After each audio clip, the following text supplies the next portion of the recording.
go straight.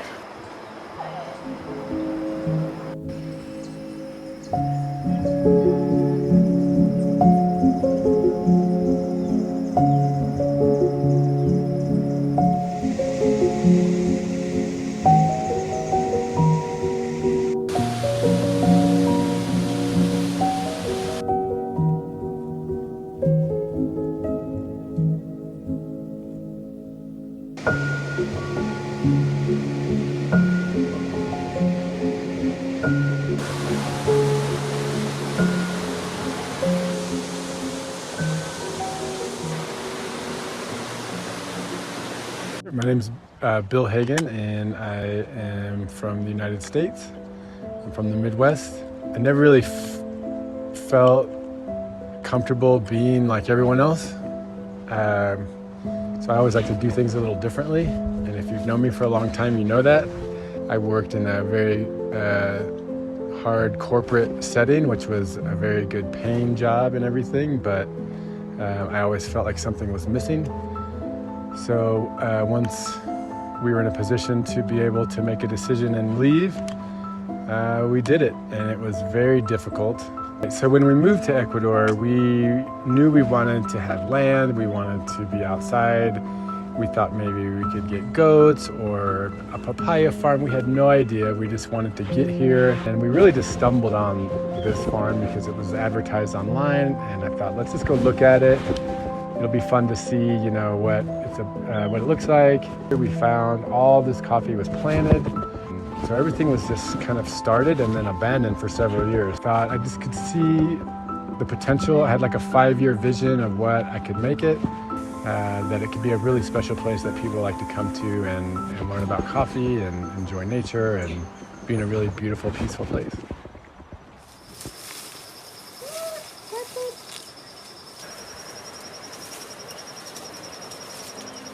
Okay, my name is Jessica Hagan. I'm originally from Ecuador, but I lived in the States for 35 years. And I like that we're doing coffee. I like that a lot of people enjoy it, you know. So that's one thing. When you're doing something and you're doing the best you can, it's not like oh, this is what I want to do because this is what I no. But when someone enjoys what you're offering them, it's very rewarding, you know, because you're doing the best you can. And for us, it's never been about making money or a business. We wanted it to be a hobby and to be fun and to share with people. So as long as we can keep it that way, I think we can enjoy it. We do everything here very artisan. We don't have big equipment, so we work in a lot of 20-liter buckets.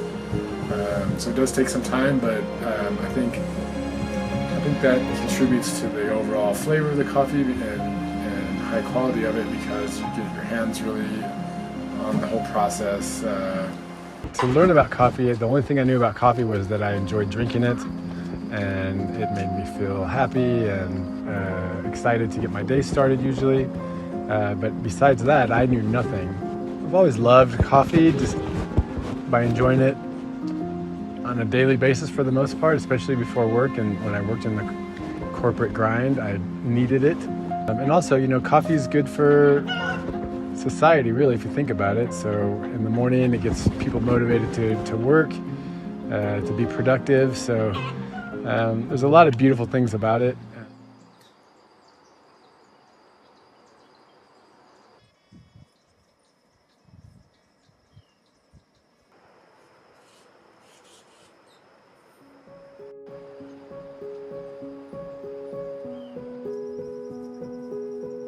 Well, living in a place like this, your days and weeks and months are dictated by what the weather and the coffee is telling us to do. So in this climate, it's a cloud forest, so we get plenty of water. That's not an issue.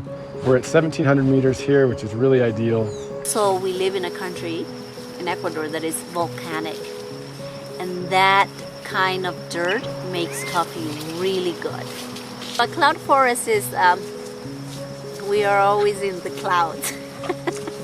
Really, it's not, because the clouds are covering us, right? So the clouds are either above us or right on us. So it's either foggy, really, really foggy, or we can't see the sun because it's covered by clouds. The way a lot of our societies are living, this is not sustainable. There's a consumption culture where people just use, and I definitely don't use any pesticides, herbicides, or any kind of poison. We don't even use chemical fertilizers for the coffee. The soil is so rich, it just really doesn't even need it, and it still produces at a super high quantity. So if people say, oh, I only buy organics, I love the way it tastes, well, that doesn't make a whole lot of sense, because it doesn't really have an impact on the flavor of the coffee. It's mainly if you care about the environment or not. Especially for us here, we're pretty remote, so for us to go into town, it's an hour drive. So we kind of need to make sure we have everything we need here, and we fix things. I try to have replacement parts and replacements. You can't just go to the corner and buy a replacement part. It's, as far as the coffee goes, I think that the hummingbirds will definitely help pollinate, because right now we have several flowers, and I see more hummingbirds than usual right now.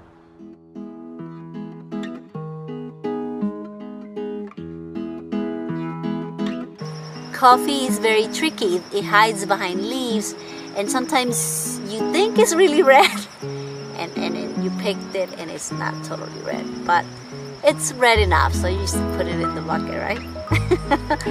But of course, that doesn't happen often, and the coffee hides behind the leaves.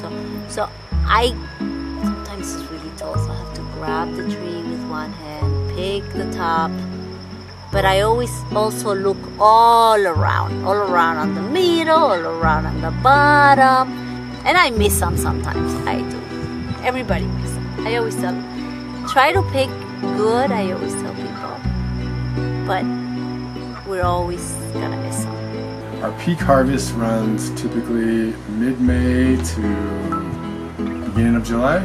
From flower to the time it's ready to be picked is about 8 to 10 months, depending on your climate here. So immediately after picking, we will peel the cherries and pick out any defects, any peels that don't get removed by the depulping machine. Once that's complete, we start our next step, which is fermentation.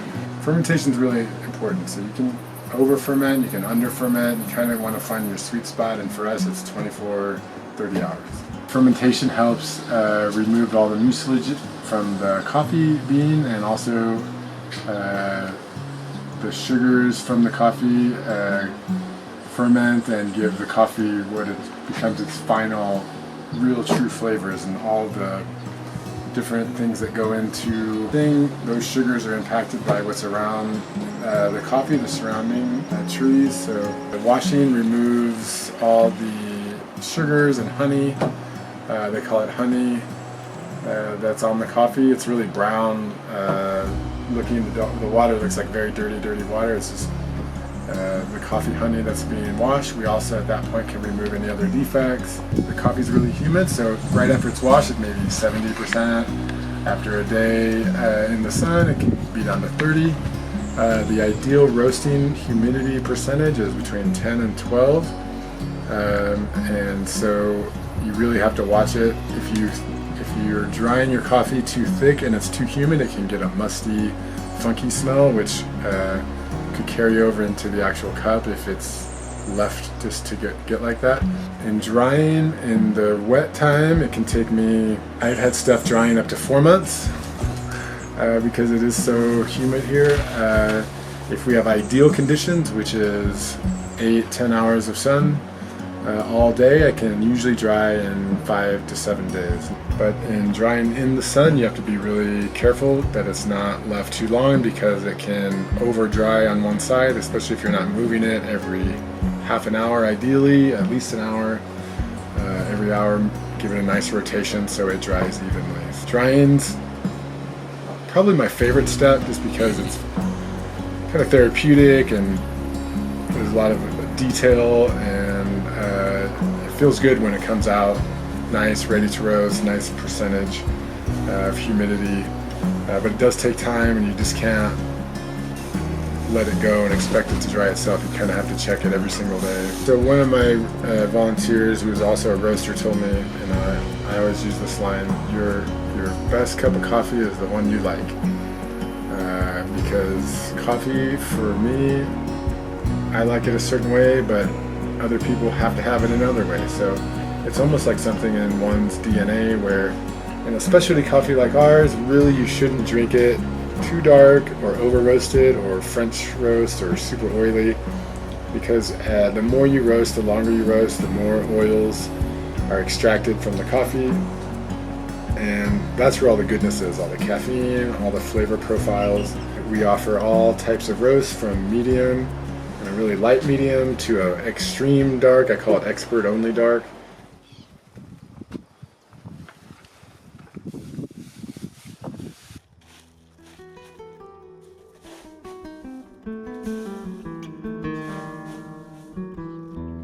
A lot of people couldn't care less. They could, go to Dunkin' Donuts and get a commodity coffee that's processed and high volume.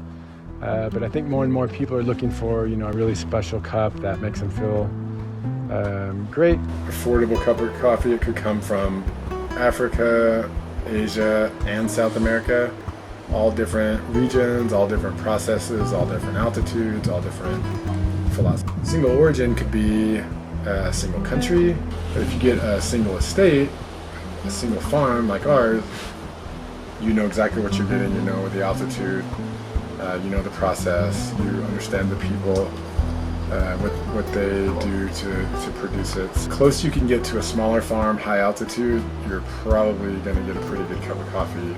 We have a little different flavor each roast, each batch that we do, just based on where we picked, what varieties were picked, what altitude they were picked at.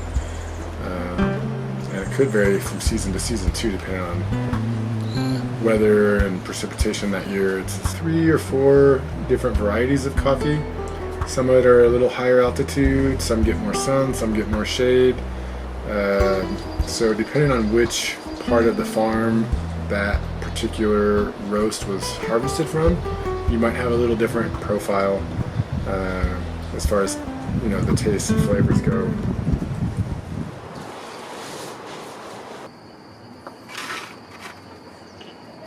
If this in the roaster, this would look very ugly. Everyone should follow their passions. You only live once, and you never know what's going to happen with illness or accidents or anything. So I think anyone who wants to do it should do it. I think anybody can do it if you start small with anything, not only with a farm.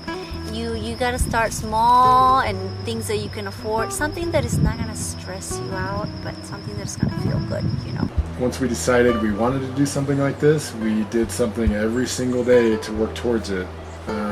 Something every single day to get you towards your goals. We are so glad we did. We're still learning. I wouldn't say that I'm a coffee expert. I'm still learning about it. There's always something new. There's always mistakes we're making still. And now we're just having the time of our lives.